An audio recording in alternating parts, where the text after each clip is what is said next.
Nedir bu bilmirəm, gördüyüm qulyalar çəkdiyim dumandan olsa, sevgin onun kimi ciğerime dolsa, gözlerine baktığım kadar hayalınla boğulsam, ne eşke ne de sevgiye gerek yok kimi. Tek istediğim mezara kadar yanında olsam. Onun ince bakışlarım beni mahvedir. Bu lanet hisleri artık beynim derk etmir. Seni sevmekten korkuram, belki səhv ettim. Sevgi günahtırsa Tanrım beni affetsin. Ah zərif kadın, melek kadın, Işık saçır onun gözleri Swarovski'den de derin. Ya zərif kadın, gözlerine yetsin gücüm alım olsun benim. Ah zərif kadın, silsem artık daha benim meskenim.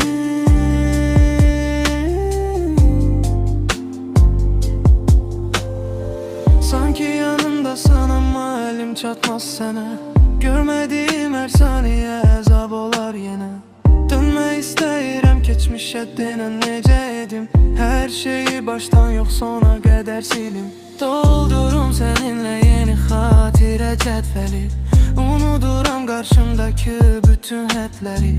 Olmaz bakışlarından başka məni alanım. De ki sevgim yeter, başka bəs nədir? İlk görüşte inanmazdım sana vurularam.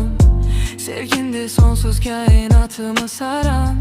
Kalbimde hisler dayanılmazsan. Seni sevmeyi mənə koyma olsun aram.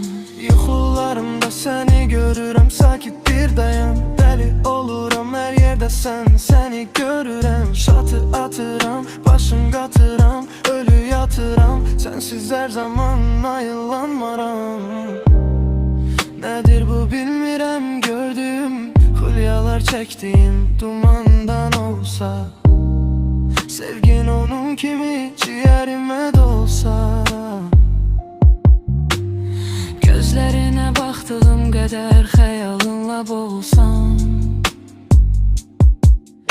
ne eşke ne de sevgiye gerek yok kimi. tek istediğim mezara kadar yanında olsam. Onun ince bakışlarım beni mahvedir. Bu lanet hisleri artık beynim derk etmir. Seni sevmekten korkuram, belki səhv ettim.